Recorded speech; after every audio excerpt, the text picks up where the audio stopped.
Hello, everyone out there. This is Black and Indigenous American. It has been quite a while since I made my last video, as you all know, the ones who have been keeping up with me, or maybe you subscribe and you'll eventually get a notification about this video.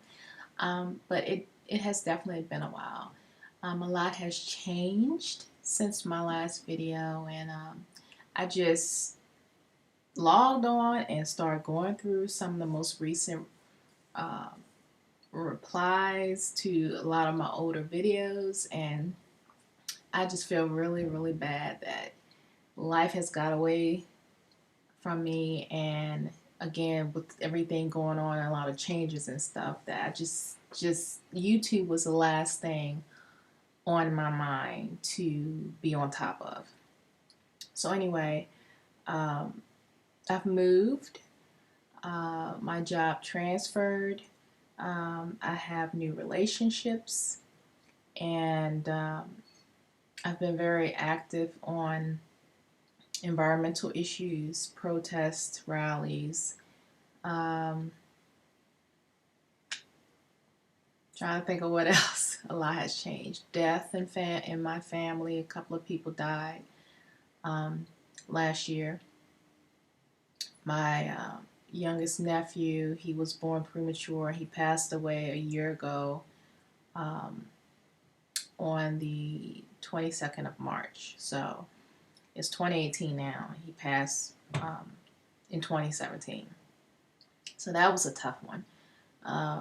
One of my closest relatives, my mother's sister, passed away on New Year's night, 2017. So anyway, 2017 definitely had its challenges. But other than that, I'm just trying to stay focused on what's important, and being a big girl and wearing big girl panties. um, this is a rambling video. It really doesn't have a theme or anything like that. Just chiming in, checking in, letting you guys know I'm still around. um, Someone asked if I still go to powwows, and I do. I do go to powwows, not as many as I used to. Um, I find that I'm more interested in something that has more depth, if you know what I mean.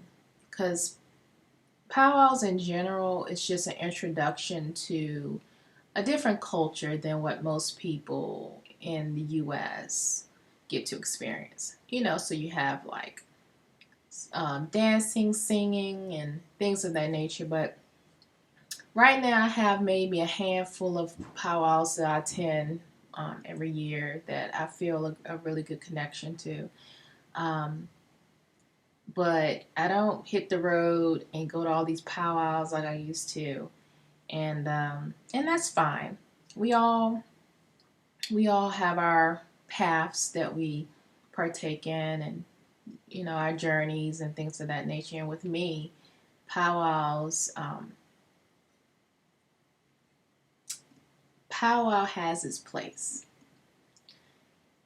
It allows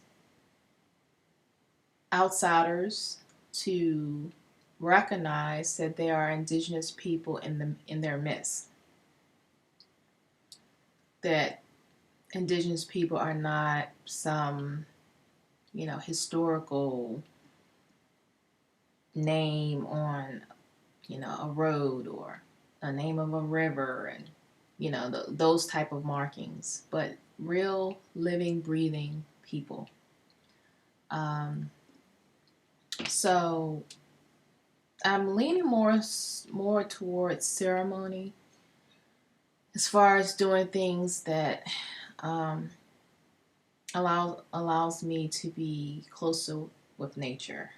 And someone told me a few months ago that I needed to be near the water. I needed to get in the water. I need to submerge in the water. I need to cleanse myself in the water. And for whatever reason, I haven't gone to do that yet. But yeah, I'm definitely maturing when it comes to that. Again, powwows has its place. Personally, um, I have mixed feelings about the style of dancing and regalia in general when it comes to Eastern Woodland.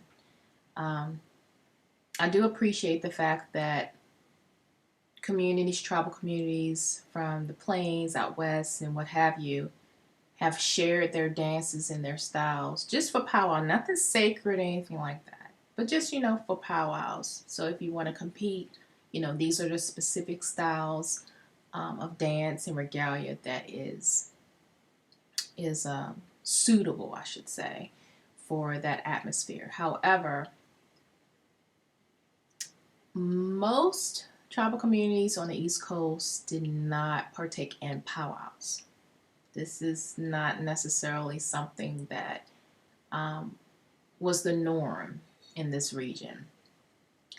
Um, so I'm finding that there are more people that I've been acquainted with that have started to wear more of the traditional woodland style attire or regalia and powwows. And you do have some people who um, turn their nose up at them, make them feel inferior, low class, wannabe, or whatever you want to call it when they do things like that. And then some people, they feel like they have to carbon copy a style or a dance or regalia from someone out west to show that they are indigenous as well. I just feel like it does a disservice for the indigenous people on the East Coast. I just feel that way. I really do. And this is why, as of right now, I have yet to dress in full regalia and go officially in the circle because of that. I've gotten past some of the other stupid things that go on that make people feel uncomfortable when they first enter the circle. But at this point in my life, I would say um, not feeling respected enough to represent how my ancestors would have dressed. It doesn't necessarily have to be straight out of something in the 1600s, because obviously there are tribal communities where the women went bare chested, and that's not gonna happen. I'm not gonna go bare chested in the arena, no. It's 2018, that's not gonna happen. But you do have some people who believe that it's disrespectful for a woman to show too much skin. And I understand, I do understand, but if you're showing your calf muscles, if you're showing one of your shoulders where you have a one strap dress, apparently that is um, embarrassing for some people, and they scorn you for that. But I've seen Shinnecock people do it. I've seen other people do it that's on the East Coast that are trying to represent their people and how they would have dressed. But it's just, that's one of many reasons why I've kind of like stepped back a little bit. I mean, I do enter the circle during intertribal, which is no big deal. I wear my shawl, which I talked about a while back, which is no big deal. But as far as full regalia, no. I have associates and friends who, and I didn't understand at the time, Now I do. That they will go to powwows and they will never compete. Number one, they don't want to compete because people that they care about do not have a travel card for whatever reason. And they choose not to compete because if their friends or their family can't compete because they don't have the stupid card, then that is their way of passively protesting that. Now they'll go into intertribal, but when it comes to competing, they just don't compete because they're not dressed in an appropriate powwow regalia to compete. So instead of carbon copying someone else's style and dance and attire, they will wear their traditional attire and just go into intertribal. Um, yeah, that in of itself is something that I just it's annoying. But whatever. Anyway, I need to go, but I just wanted to give you guys like a quick hello, and I'm actually planning a trip to New Mexico, and no, it's not for the Gathering of Nations. um, it's going to be near around Memorial Day weekend. My first time out there, and I'm planning on going to uh, Acoma Pueblo um, reservation, and that's pretty much near Albuquerque, New Mexico. And just look at some more sites and stuff. Maybe go to Santa Fe, maybe go to Taos. Um, but yeah, so and then I may go up to Durango, Colorado. That's still up in the air because I met a few people from there that was in the DC area, and they came to represent their people, the Southern Ute people. They came to DC to the National Museum of the American Indian, and they did like some bear dancing and everything. And this was around July, and so anyway, we met. It was like three or four of them.